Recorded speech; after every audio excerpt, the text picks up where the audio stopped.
Imagine you're watching a movie, a dramatic scene unfolding before your eyes. You feel confident that you'd remember every detail if you were asked about it later.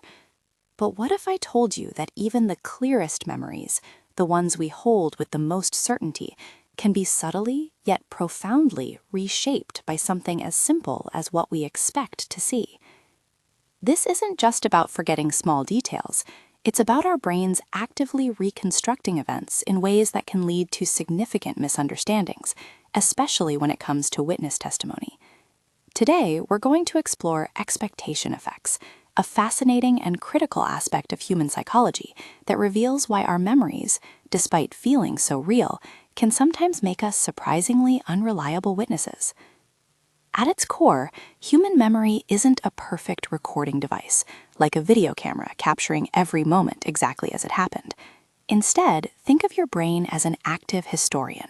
It takes in information, processes it through the lens of your past experiences and beliefs, and then, when asked to recall an event, it reconstructs that memory. This reconstruction is where expectation effects truly come into play, subtly altering how memories are formed, stored, and retrieved. Expectation effects arise from our pre-existing beliefs, knowledge, or even subtle suggestions influencing what we perceive and what we subsequently remember. These biases don't just affect us when we're trying to recall something. They can actually shape our experience as it's happening, right at the moment a memory is being formed, which psychologists call the encoding phase. And then they can influence us again later when we try to remember it, during the retrieval phase. We might subconsciously fill in gaps with details that align with what we expected to see, even if those details weren't actually there. Let's dive into some of the key mechanisms that contribute to this fascinating unreliability. One of the most powerful is what's known as the misinformation effect, which can lead to false memory bias. This means people can inaccurately remember events, or even recall entirely fabricated details, simply because they were exposed to misleading information after the event occurred. Imagine you witnessed a minor fender bender. If someone later asks you about the smash instead of the hit, your memory of the incident might be subtly altered, making you recall a more violent impact than what actually happened. Pioneering work by researchers like Elizabeth Loftus has repeatedly shown how just a single word can significantly change a witness's memory. Closely related is suggestibility, where witnesses incorporate ideas or information from others into their own memories, often without even realizing it. This is particularly relevant in interviews, where leading questions or subtle cues, a nod, a tone of voice, can inadvertently distort recall.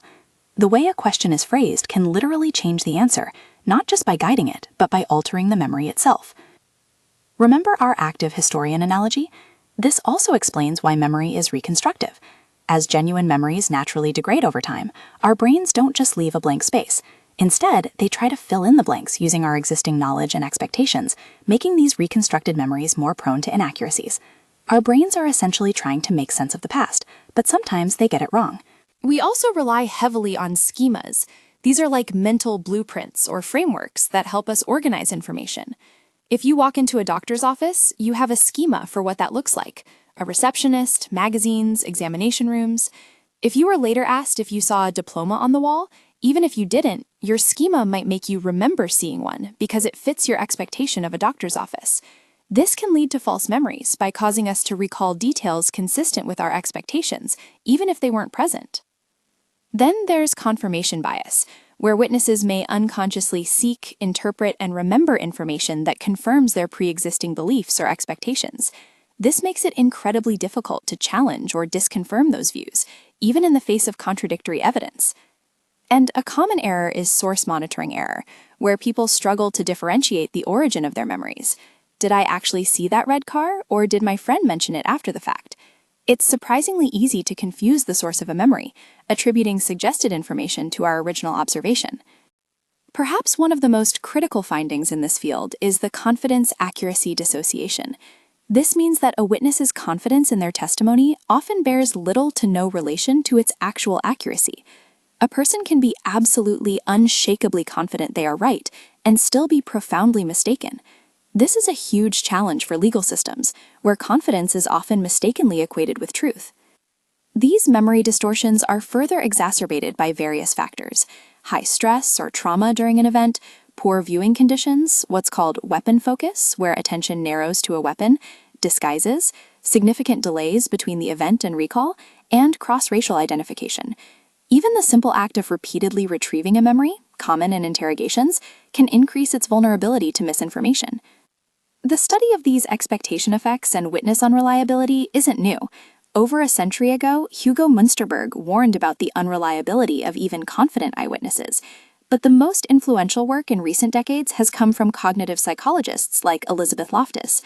Through her extensive research into false memories, eyewitness suggestibility, and the misinformation effect, she and her colleagues, like John C. Palmer and Jacqueline Palmer, conducted classic studies demonstrating how leading questions could literally alter memories of something as mundane as car crashes. Her work fundamentally shifted our understanding of memory. Other figures like Robert Buckhout showcased this unreliability vividly through staged mock crimes. And the impact of this research is not just academic. Organizations like the Innocence Project have highlighted the tragic reality that mistaken eyewitness identification is a leading cause of wrongful convictions, underscoring the profound real-world impact of these psychological phenomena. Our legal and criminal justice systems heavily rely on eyewitness testimony, often without fully acknowledging the inherent unreliability that psychology has consistently demonstrated. Given these insights, it's no surprise that there are ongoing controversies and debates. A major point of contention is whether eyewitness testimony, with its known susceptibility to errors, should carry as much weight in legal proceedings as it traditionally has. When we know it's linked to so many wrongful convictions, how should courts handle it? There's also ongoing debate about the most effective strategies for police and legal professionals to conduct interviews and identification procedures.